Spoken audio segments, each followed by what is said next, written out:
Carl Richards, The One-Page Financial Plan. A simple way to be smart about your money.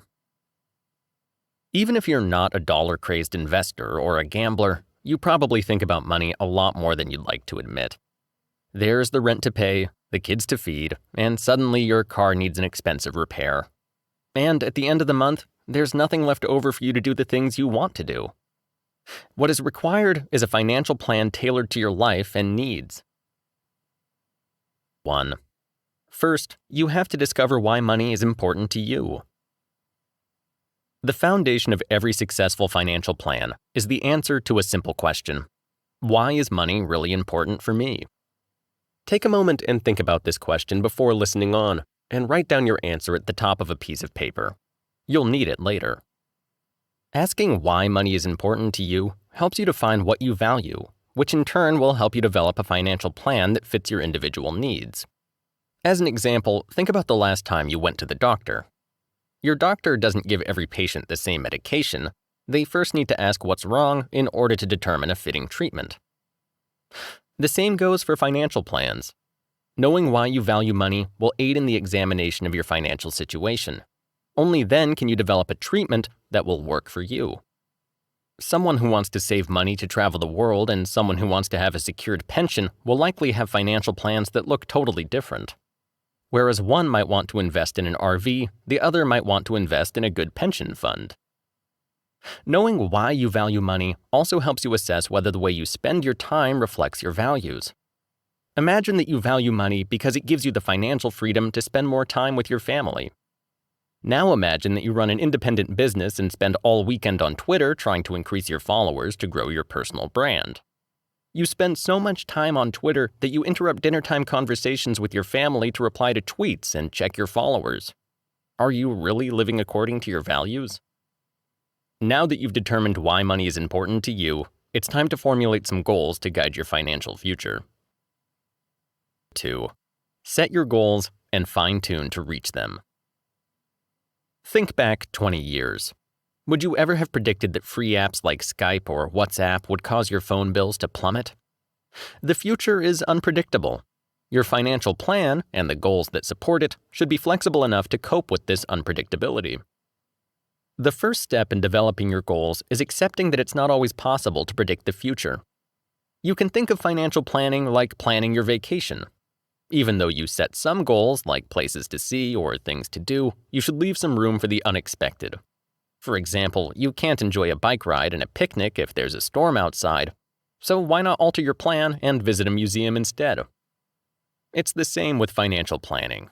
Your goals aren't set in stone, so be willing to alter them if you ever get off track. Let's say that one of your goals is to pay off your $40,000 student loan in 3 years. Suddenly, there's a financial crisis that leaves you unable to save as much as you planned. Instead of sticking to your previous plan, you could readjust and settle on paying off $28,000 in the same amount of time.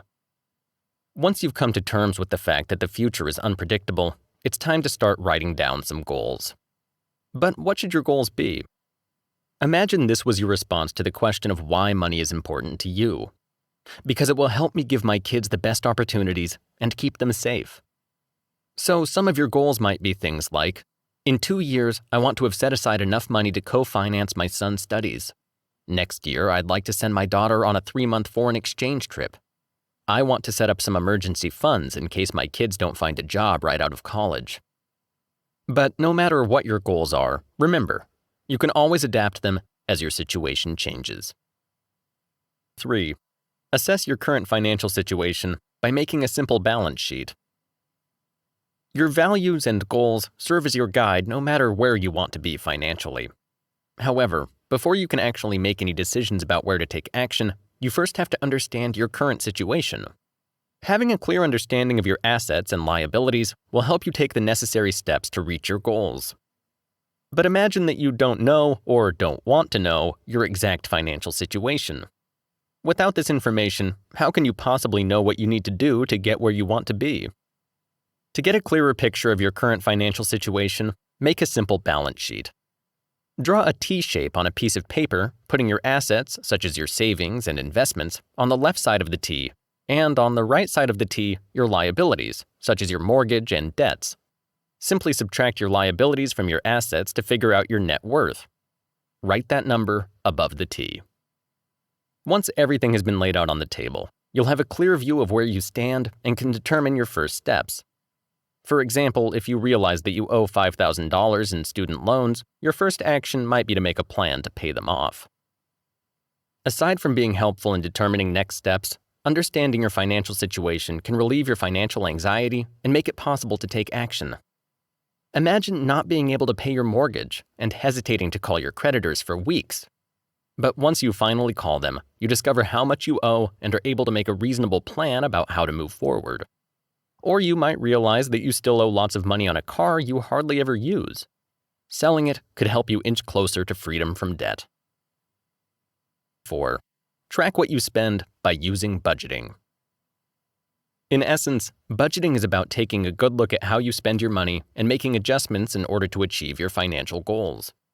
To budget well, it's crucial that you understand where you're spending and whether your spending is in line with your goals and values.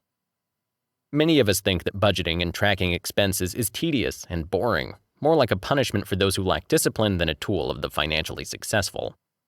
In reality, financial success is only really possible if you budget well, tracking how you spend your money, measuring that against your goals and values, and adjusting accordingly. For instance, if one of your goals is to travel more but you spend 30% of your income on partying and fine dining, financing your trip to Vietnam is going to be difficult. You'll have to make some changes to turn this dream into a reality.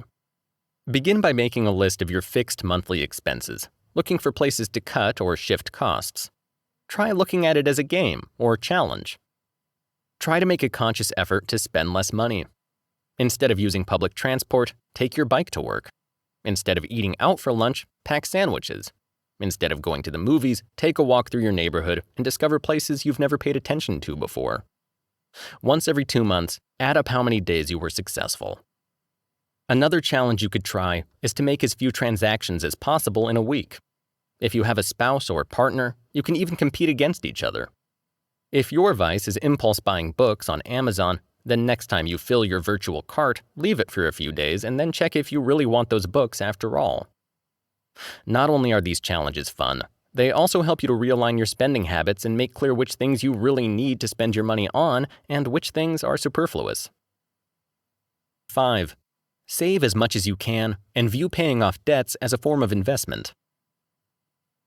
Contrary to popular wisdom, rules of thumb, like save such and such a percentage of your income each month, aren't all that useful in achieving your financial goals. In the same way that your financial plan is personal, your savings plan should be too. The goal should be to save as much as you possibly can, an amount that will depend on your unique situation. Once you've determined how much you can save, you can make life a lot simpler by automating the process. Let's say you can afford to save $300 a month. By automating the transaction, you get to spend less time thinking about whether to spend or save. You might eventually forget about it altogether and be pleasantly surprised that your savings have grown years later. In addition to saving, you should be paying off your debts, starting with the one with the highest interest rate. Paying off debts is essentially an investment in your financial future. If you're racking up debt on your credit card for things that don't align with your goals, then you're ensuring that you'll be busy paying interest on your debts down the line rather than saving for what you actually want to do. In essence, you're saying no to the goals you set and yes to something else. If this something else is really important, you might want to revise your goals. You've now identified where your money is coming from, how you spend it, and you have a plan to pay off your debts. 6. Make your investments like a scientist and diversify. There are innumerable businesses, initiatives, and institutions that promise a return on investment if you fork out some money. So, how should you know where to invest? Should you follow the advice of your friends, family, or authoritative-sounding finance people on CNBC? You could, but then you'd be speculating and not really investing. That is, you'd be making investment decisions with your gut rather than your head. To make the best investments, you need to look at investment as a science. A good way to avoid financial mistakes and risk is by consulting academic journals and other peer-reviewed publications about investing. People have been trying to make their money grow for a long time, and experts have been studying investment for decades. Predicting how a stock will perform in the future is a complex business, and certainly not one that intuition alone will help you master. Before you make any investments, study them as if you were a scientist. Otherwise, you might make decisions that you later regret.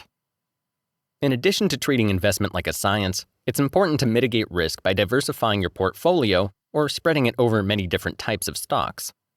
No single stock is going to be your golden ticket to wealth, and if such a stock does exist, you can't count on finding it. How many of us could have predicted that Facebook would become this big when it first went public? How many of us could have predicted the financial crisis of 2008? Instead of trying to find that miracle stock, you should spread your risk over as many sectors as possible. While some of them might lose value, others might appreciate, helping to balance out any potential losses. Your portfolio should be quite mixed, including national and international companies, big and small in many different sectors. This way, you have the best chance of turning a profit and reaching your financial goals. The book's key insight is that a financial plan begins when you ask yourself why money is important to you and create goals that reflect your answer. After that, it's a simple matter of assessing your spending, savings, and investment and making adjustments that put you on track to achieve those goals.